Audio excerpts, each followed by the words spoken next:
નમસ્કાર, હું છું કેતલ અને આપ જોઈ રહ્યા છો CB24. અમદાવાદની SVP હોસ્પિટલમાં સ્ટાફની ઘોર બેદરકારી સામે આવી છે.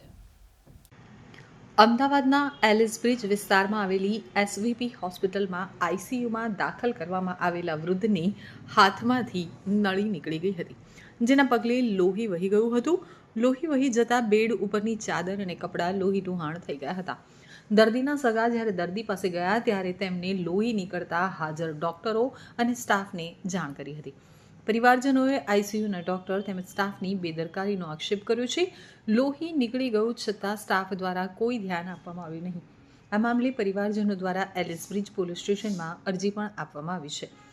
SVP હોસ્પિટલના CEO સૌરભ પટેલે જણાવ્યું હતું કે ICU વોર્ડમાં દર્દીને દાખલ કરવામાં આવ્યા, જેમાં તેમની થોડી હાલત ગંભીર છે. તેમના મોઢે માસ્ક લગાડવામાં આવ્યું છે, જ્યારે દર્દી દ્વારા કેટલીકવાર માસ્ક કાઢી નાખવામાં આવ્યું અને તેમના હાથમાં લગાવવામાં આવેલી નળી પણ કાઢવાનો પ્રયત્ન કર્યો હતો, જેથી આ લોહી નીકળી ગયું હતું. સામાન્ય રીતે ICU વોર્ડમાં દિવસમાં એક જ વાર દર્દીના પરિવારજનોને મળવા દેવામાં આવે છે અને જ્યારે તેઓ આવ્યા ત્યારે આ નળી નીકળી ગયેલી જોવા મળી હતી અને લોહી નીકળ્યું હતું. સ્ટાફની બેદરકારી અને ખોટી રીતે લગાવ્યું હોય તેવું નથી, પરંતુ દર્દીની હાલત આ પ્રકારની હતી અને તેમને સારું ન લાગતું હોવાથી નળી કાઢવાનો પ્રયત્ન કરતા હોય ત્યારે લોહી નીકળી ગયું હતું.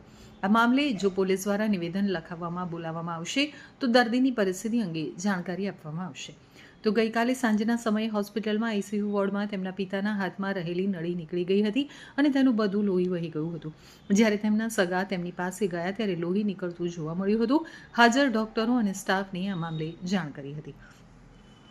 તો વૃદ્ધ દર્દીના હાથમાંથી લોહી નીકળી રહ્યું હતું, પરંતુ સ્ટાફનું ધ્યાન ગયું ન હતું. આ બાબતે તેઓએ આક્ષેપ કર્યો હતો કે SVP હોસ્પિટલ સ્ટાફની બેદરકારી છે. હોસ્પિટલના સ્ટાફની બેદરકારીથી કોઈનો જીવ ન લેવાય, જેથી જવાબદાર સ્ટાફ સામે પગલાં ભરવાની દર્દીના સગા દ્વારા માંગ કરવામાં આવી છે. આ મામલે દર્દીના સગા દ્વારા એલિસ બ્રિજ પોલીસ સ્ટેશન ખાતે પણ બેદરકારીને લઈ અરજી આપવામાં આવી છે.